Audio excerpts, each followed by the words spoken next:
still smiling to this initiative by the President Bola Ahmed Tinubu's administration. Joining me to talk about the Nelfund's impact on Nigerian and Nigerian students, especially within this economic challenge, is the MD of Nelfund, who is Mr. let me even say doctor, if I'm permitted to use that word. Okay, let me use the word Mr. Mr. Akintunde Sanya is joining us on this table at this point to talk about Nelfund. You're welcome to the show. Good evening. Thank you. It's good to be here. All right, so let's x-ray Nelfund as it stands right now. Where are we even on this project? Well, we are at nearly 500,000 students who have registered. We're at nearly 400,000 who have actually applied. We are disbursing to institutions. We're disbursing upkeep of 20,000 naira a month to individual students who have been approved. So we're doing well. We're really quite pleased. In 2024, we disbursed 18 billion naira. So far this year, we've disbursed 4 billion or 4.2 billion naira. In 2024, 128 institutions benefited. We've added another 66 beneficiary institutions in 2025. So we're pretty, confident that we're doing the right thing, and that's really the state of affairs today.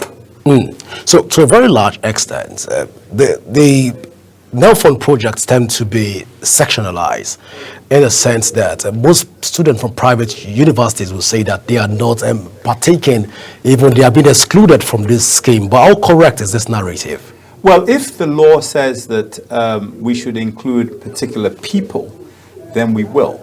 The law says that we should pay loans or give loans to students who are in government-owned institutions. Now, if you think about that very carefully, what I think we're trying to do here is ensure that government institutions meet the standard because they're being properly funded.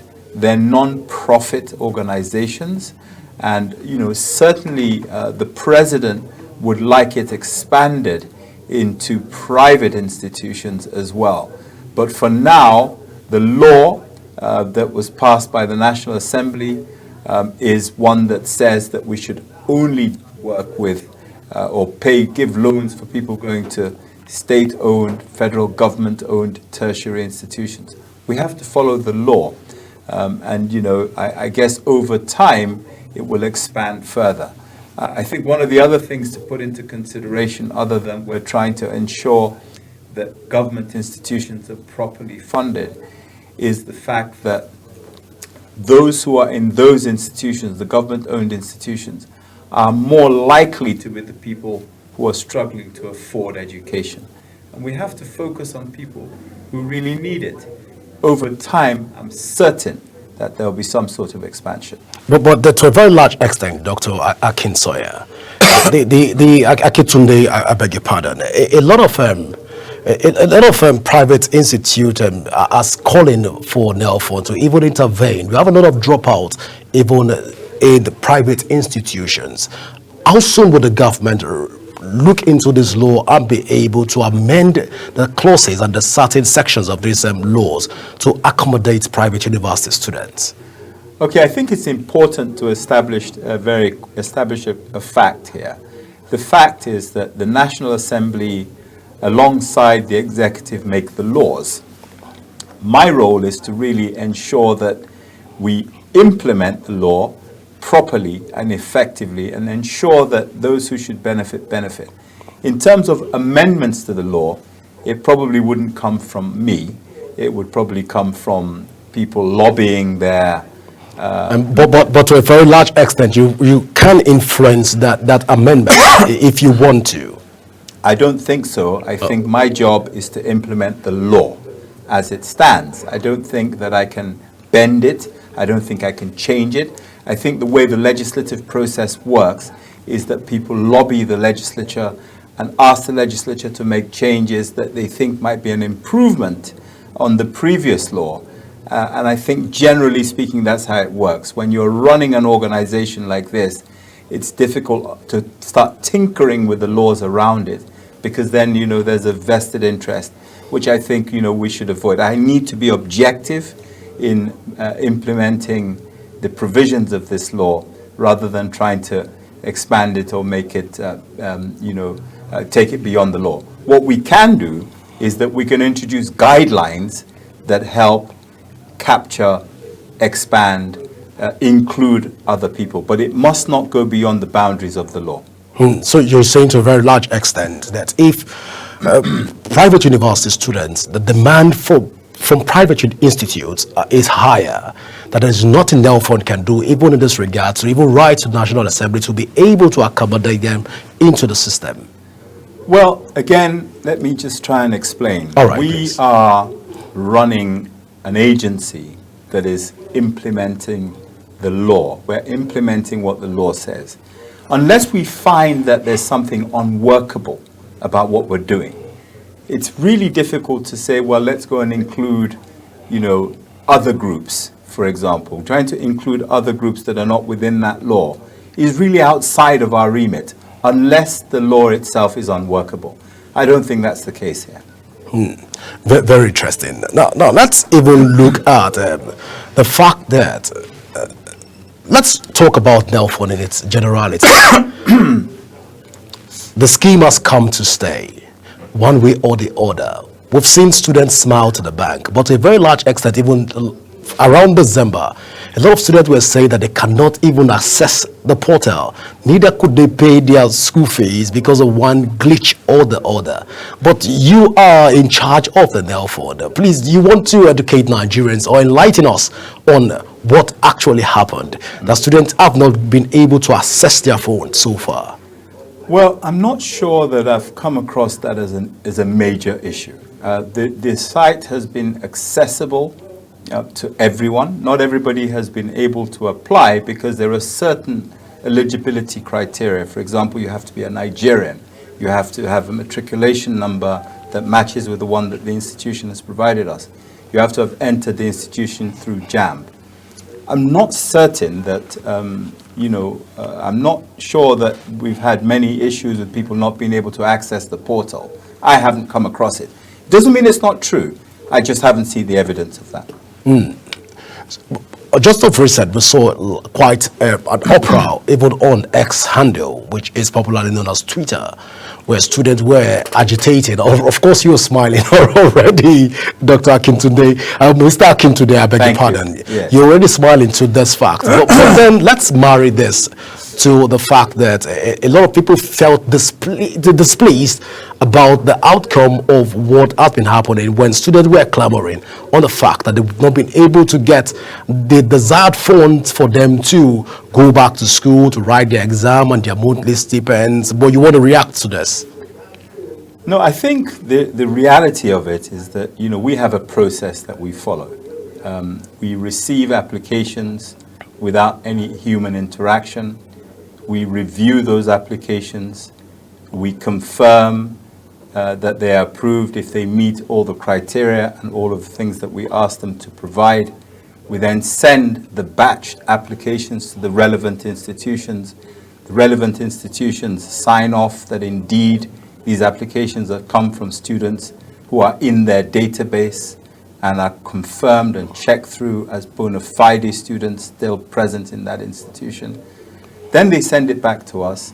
Then we approve it again and send it out for payment. Anything outside of that process is going to be problematic for everyone, because if we don't do it that way, then we're going to breach a process. It's important to remind you that, and to remind everyone that we do not meet the people who apply for these loans, which means that it's incumbent upon us to ensure that we are carrying out as much by way of due diligence as possible and proper checks. Sometimes that leads to delays, but we have to protect the fund. But a way of clarity on this matter, is there a time frame for the disbursement of this loan as it stands right now? Well, we endeavor to disburse the loans from approval, from final approval, within 30 days. We're meeting that. From the time we have verification that the student has been confirmed by their institution, we will disperse within 30 days. That's the time frame. So there's no time frame for when the student apply to the school and the school given clearance and all of this. Perhaps there should be a mandate to the school from Nelfund. I don't know how it operates, but I'm thinking along this line. There's no provision in this regards. No, I think it's important to recognize that we're providing loans to students. Providing mandates to institutions as to how quickly they respond to the verification can be problematic because they have to carry out their own checks. We recognize that actually if they are slow about it, it's the students that suffer. But the truth about it is that we're not a regulatory agency. The only thing that we regulate is how the loans are dispersed. And that for us is where our mandate ends. We cannot go to institutions of state, institutions that are under the regulation of either the NBT, the NCC, or the NUC, and begin to mandate to them that they must respond to us within a certain time frame. If they don't, it's again the students that actually suffer. So we expect that the students are the ones who will go and see their institutions to say, hey, look, I've applied for a loan. We need to ensure that the institution doesn't deprive us of the opportunity to get the loan in time. Nelfund doesn't have the power to mandate institutions to respond within a particular time frame. Well, to a very large extent, Mr. Akintunde, Yeah. it has been your ex that has been boiling. It has been your name that has been ringing the bell in every student's ears as it stands right now, even in the country. It has been a conversation between every student right now that Netphone has become like a topical issue, even within the student space. Are you saying at this point that there's no way that your Nelfund, I beg your pardon, will be able to react to ensure that they facilitate this process to ensure that they get across to the student, to the university or the institutes that are involved to fast track this processes so that most students that can have access to phones will be able to access their phones? That's on one hand. Then again, Nelfund is designed to improve to ensure that students don't drop out of university. Now, if we have a case where you from your office, there is no fast tracking of the process, what's the guarantee that we will have more out of universities and school children, even in the country, even as it stands right now? Okay, that's a really good set of questions you've just asked me. In terms of fast tracking, we are actively looking at improving the technology and improving the connectivity that Nelfund has with the institutions. One of the issues that we have today is that we send the data to the institutions manually look at it and send it back to us. We're looking at technology and a technological handshake with the institutions, which is going to require quite a lot of them to upgrade.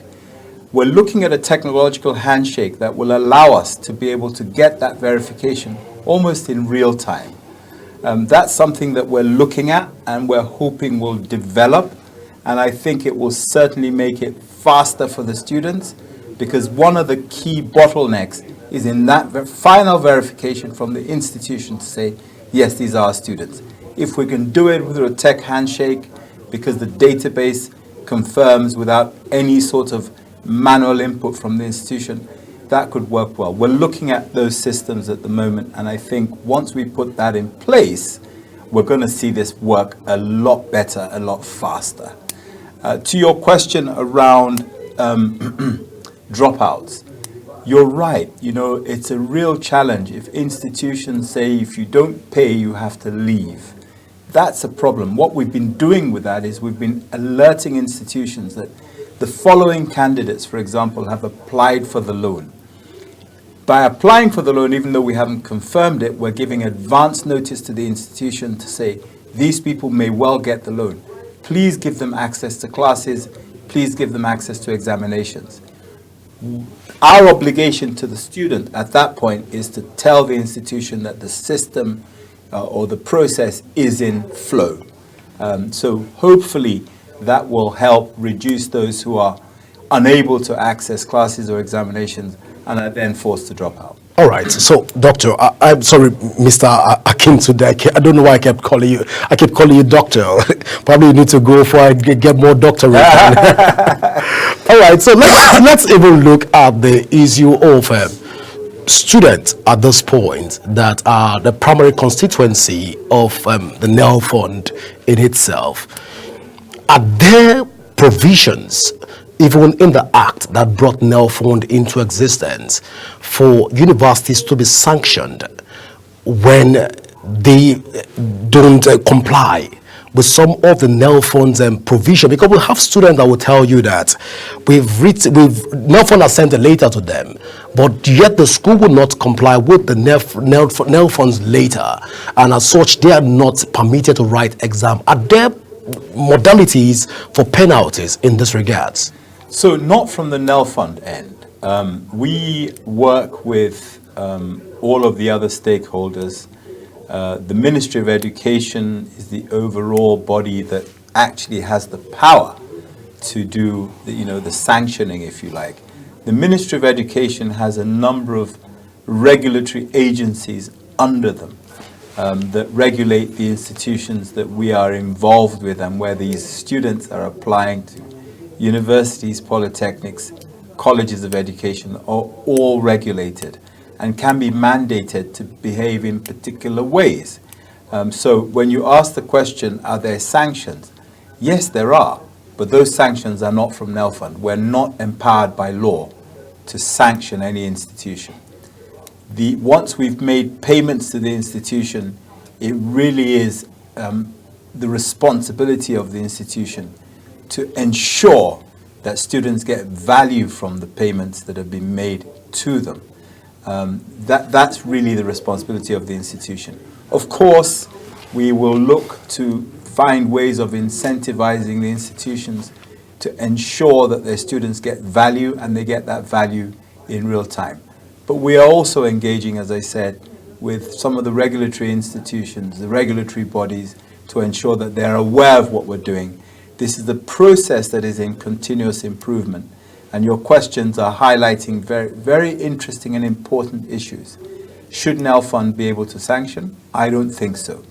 Our relationship primarily is with the students. Secondarily, it's with the institutions.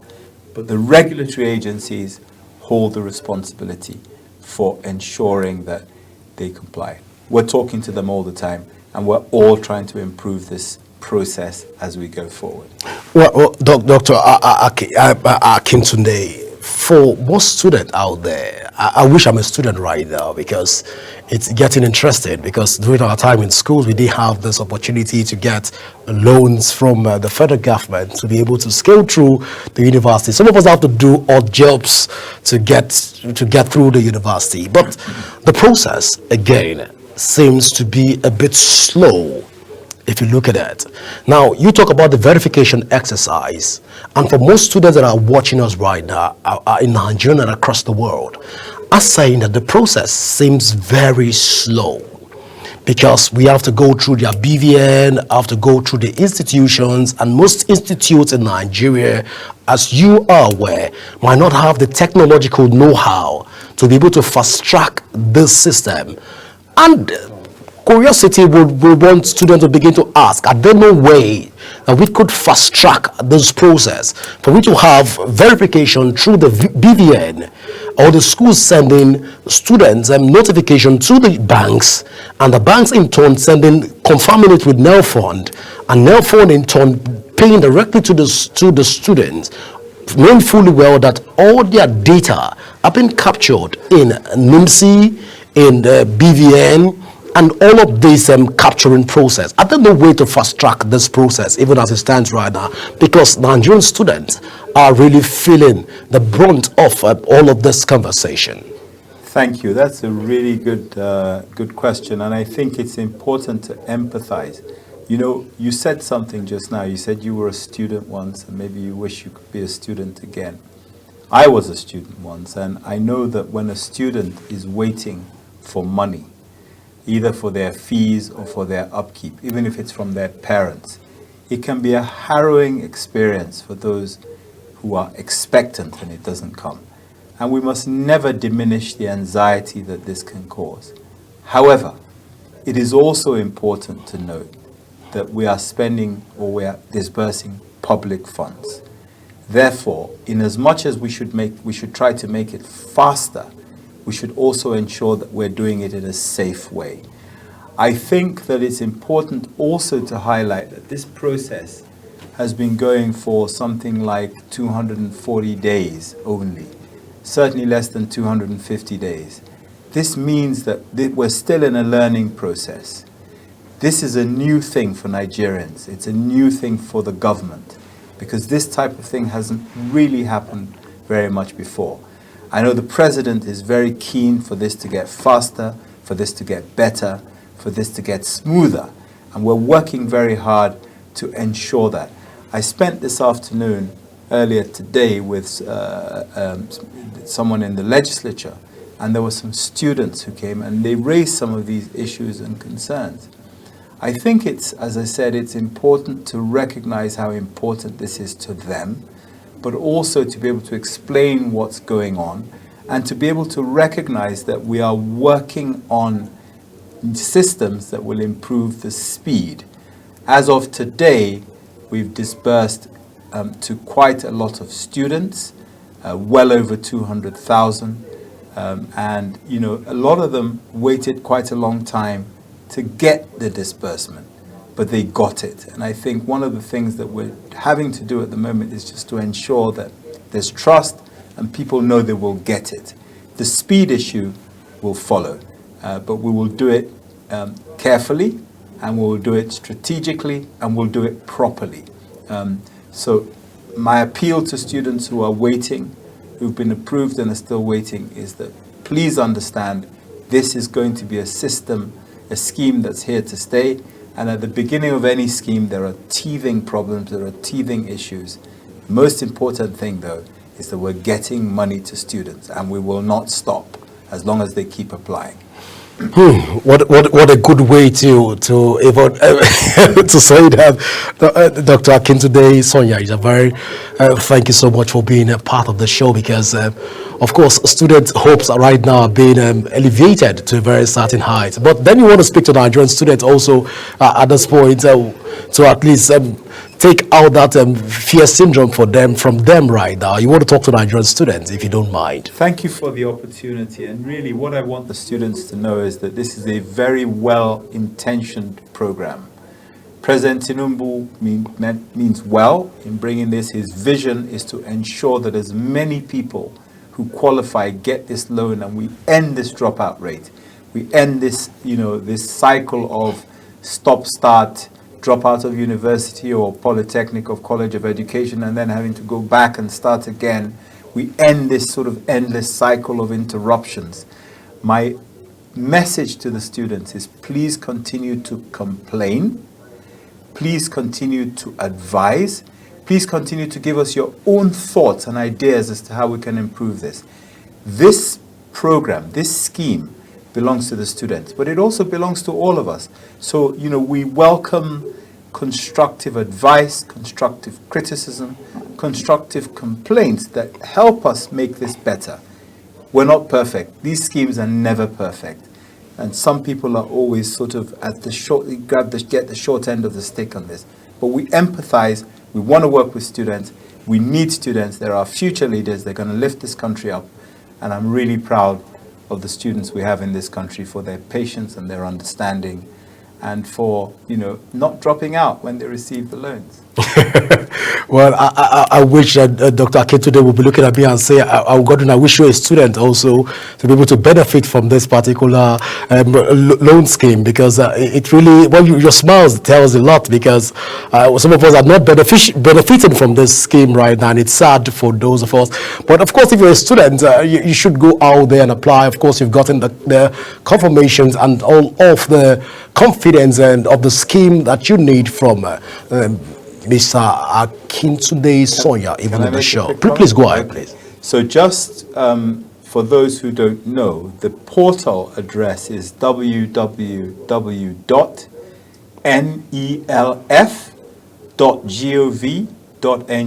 Please, can you take that again? Yes. Please. So it's www.nelf.gov.ng, or you can just Google Nelfund and you'll see us pop up everywhere. Please go to that portal and apply. We want people to apply for this loan.